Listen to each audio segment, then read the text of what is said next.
Et en fait, la session qui a regroupé le président américain Donald Trump avec un nombre d'hommes d'affaires en marge, bien sûr, du Forum économique de Davos. Et bien sûr, nos discussions continuent toujours.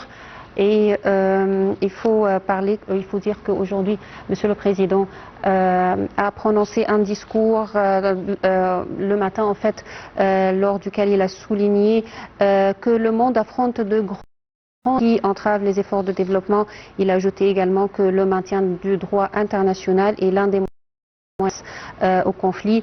Concernant la question palestinienne, le chef de l'État a souligné qu'il apprécie les efforts du président Donald Trump visant à mettre fin à la guerre à Gaza et que l'Égypte poursuit également qu'il apprécie les efforts du président Donald Trump visant à mettre fin à la guerre à Gaza et que l'Égypte poursuit son rôle efficace pour parvenir à la paix et la stabilité dans la région. Et pour parler davantage, nous avons avec nous à présent le général Ibrahim Choukri, analyste politique.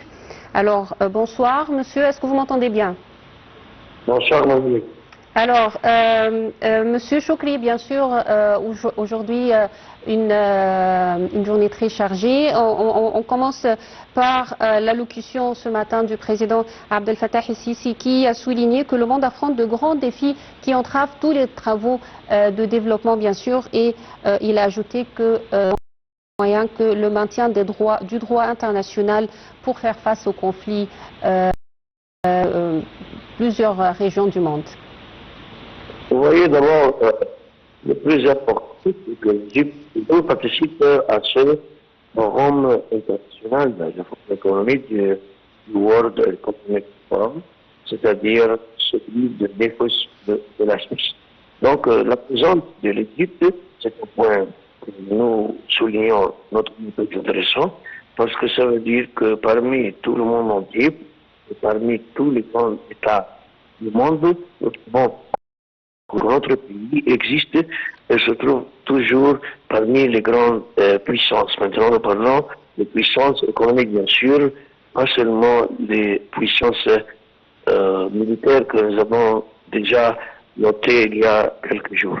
Alors, la présence de l'Égypte, c'est très intéressant. Deuxièmement, la présence au niveau du président de la République, ça aussi, c'est un point très intéressant, parce que l'Égypte a souligné aussi que nous sommes intéressants à toutes ces activités au niveau le plus supérieur de l'État. C'est le président de la République qui est présent dans cette conférence. Et deuxièmement, vous avez bien sûr vu la présence du président de la République avec le chef des États-Unis, qui est la plus grande puissance du monde.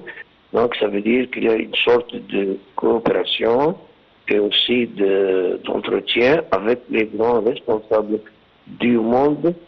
Ça peut arriver à un point commun, c'est d'avoir un développement et aussi, nous parlons du développement durable aussi au niveau de la région, surtout au niveau de l'Égypte. Et donc, si vous avez tout ce développement, c'est dans le domaine économique, donc présente très intéressante, soit au niveau des pays participants, soit au niveau de l'Égypte elle-même, au niveau de la présence du président de la République lui-même. Alors, au cours de sa rencontre aujourd'hui avec le président américain en marge du forum, le président Abdel Fattah el-Sisi également a parlé du rôle que jouent les États-Unis pour le processus de paix à Gaza. Et M. Trump, bien sûr, a loué le rôle que joue l'Égypte, la crise à Gaza, mais aussi pour les différents conflits qui ravagent, c'est-à-dire la région, les différentes questions régionales. Il a parlé aussi du rôle important que joue l'Égypte pour maintenir la stabilité et la sécurité dans la région. Vous voyez que l'Égypte ne laisse aucune occasion, sauf en disant, en insistant sur la présence de cause palestinienne, de la sécurité, la paix au niveau de la bande de Gaza. Donc, l'Égypte profite de cette présence internationale pour souligner de nouveau et indiquer que nous, comme Égyptiens, nous intéressons bien sûr de nos frères des Palestiniens, nous nous intéressons aussi de Gaza, de la stabilité de Gaza, le non-déplacement par force des Palestiniens, du rétablissement de la vie de nouveau, de la vie palestinienne qui se trouve au Gaza, le renouvellement de la reconstruction de Gaza. Donc, c'est une manière de profiter de l'occasion afin de présenter notre cause, notre affaire.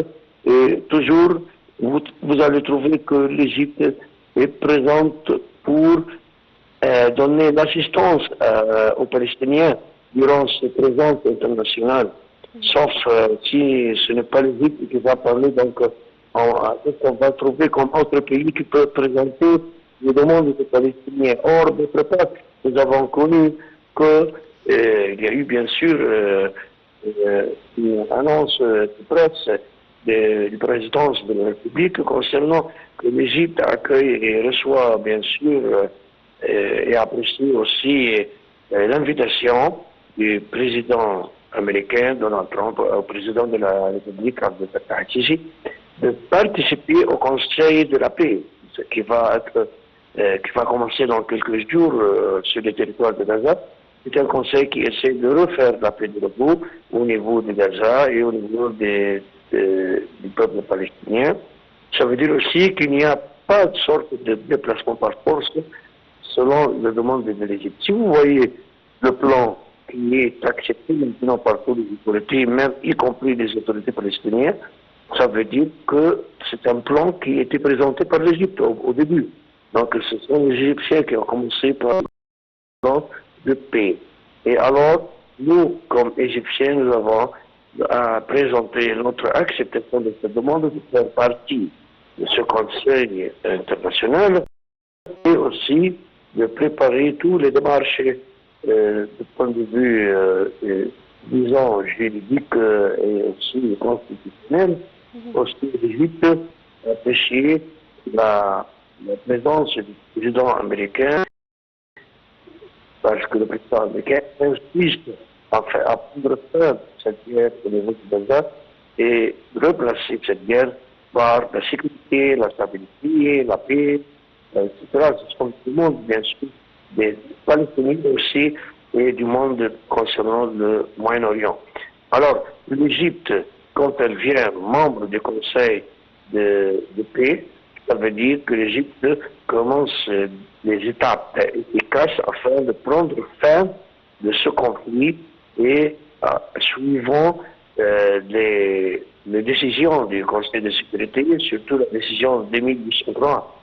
Donc l'Égypte insiste que tous les efforts vont continuer en coopération avec les États-Unis, mais aussi en coopération avec tous les partenaires qui vont être avec nous dans ce Conseil international, et aussi afin de donner la chance à l'Union nationale va rendre à gérer le secteur de Gaza, afin de prendre ses missions et ses compétences, mais aussi de commencer des projets qui essayent de renouveler la vie au niveau de Gaza, de refaire des reconstructions et de faire dans le couche concernant la réalisation de la paix durable, bien sûr, et la paix en justice, et aussi de faire face, de répondre à tous les droits du peuple palestinien afin de reprendre son destin et aussi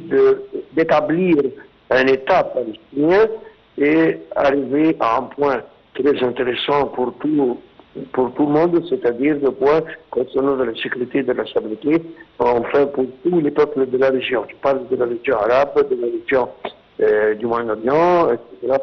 Donc, vous voyez ce photo que vous présentez maintenant concernant le président de la République avec le président des États-Unis, ça nous fait exactement une conscience que notre président aussi prendre en considération l'intérêt du peuple égyptien et des Palestiniens. C'est une vidéo de fierté pour nous, les Égyptiens. Je vous remercie infiniment, M. Brahim Choukri. Je rappelle, vous êtes analyste politique. Je vous remercie infiniment. Bien, mesdames et messieurs, nous parvenons ainsi au terme de nos émissions en langue française qui doivent reprendre demain matin à 10h heure du Caire. Et à présent, les programmes en anglais reprennent la relève. Merci pour votre attention. Bonne soirée.